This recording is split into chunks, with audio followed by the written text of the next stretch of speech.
Hello, thank you for joining me to learn more about CEA's Signature Internship Abroad program. I'm Cynthia Engel, the director of our internship programs at CEA. And for those who didn't watch the first part about landscapes, I'll do a brief introduction again. I've been engaged in the internship niche of international education for over 20 years because of the power living and working abroad had on my own clarity and sense of purpose as a young student. Fast forward to today, and I'm honored to have had the opportunity to design this internship program. I remain inspired by every student who chooses to cross the threshold of interning abroad and make the most of those experiences. I've broken this training into 4 parts. The first was about the landscape of career readiness and the pressures both students and universities are facing today.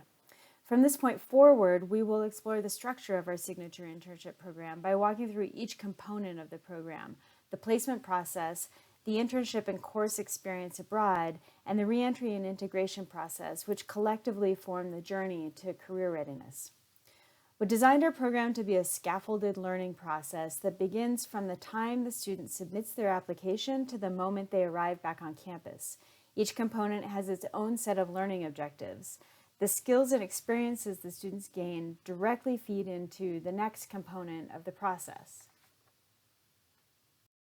So this first discussion will focus on how we intentionally designed the individualized placement process to support student career exploration and development. As I mentioned previously, each component of our process is guided by a set of learning objectives used to guide the coaching and support we provide to the students, as well as the expectations we have of the students for this part of the process. The learning objectives for our individualized process are twofold.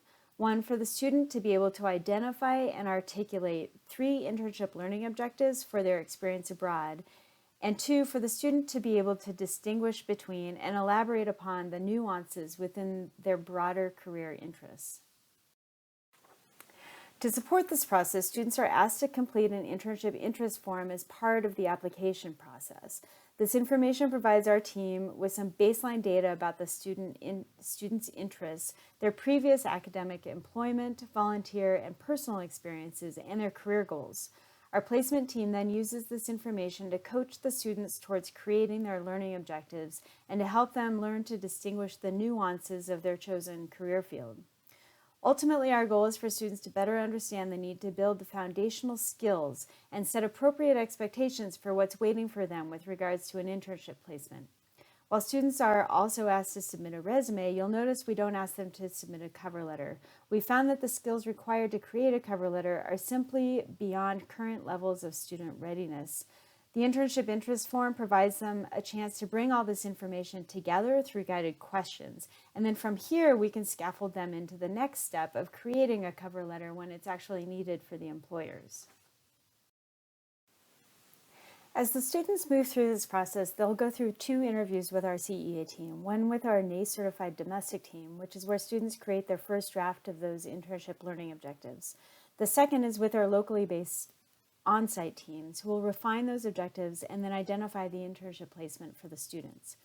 As we move through this process, we're assessing the students' readiness for the internship experience using an intentionally designed rubric. Not all students are ready for the rigors of an international internship, and not necessarily in the time frame that they've decided that they want to study abroad either. It is important that as students embark on this experience, they're equipped with the foundational traits and life skills that will set them up for success. Placing a student in an international internship who's simply not ready is more likely to diminish a student's confidence in their ability to take risks and succeed, rather than strengthen that confidence. There's a fine line in this assessment that requires a collaborative partnership between our teams and the university advisors to be sure we're setting students up for success. This is why we've created this rubric. It provides transparency to the student, to the university faculty and advisors, and to our team regarding student strengths and weaknesses.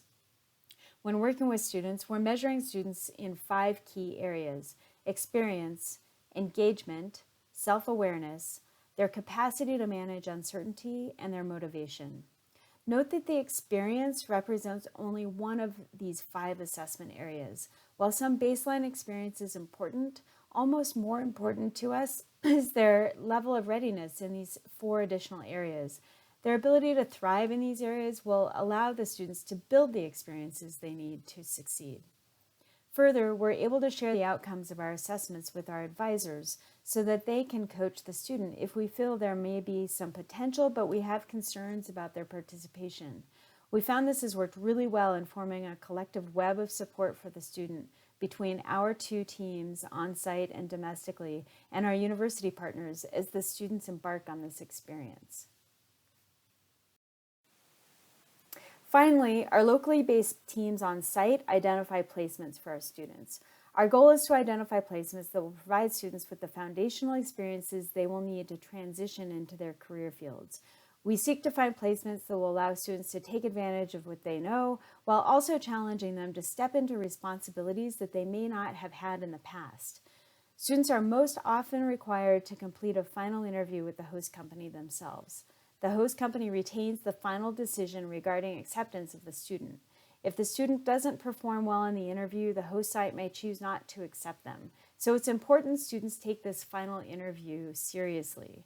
This is part of why we conduct our initial interviews over Zoom and record those interviews. It provides us an opportunity to share these recordings with the students and coach them on how to improve their interview techniques prior to this final interview. Once students are accepted, they receive a job description and a final commitment letter.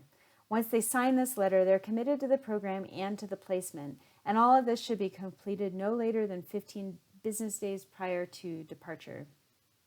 If we're unable to place students within 15 days prior to departure, our money-back placement guarantee takes effect. At this date, a student may choose to withdraw from the participation in a CEA program, and they can receive all their money back apart from the application fee. We can also explore moving them to a different study-only program or even a different location if a better internship is available in that new location. Upon conclusion of this placement process, the students should have a clear sense of purpose and a better understanding of the nuances of their career field of interest as they prepare to depart on their internship experience abroad. The next section will be on the development process when they actually go abroad.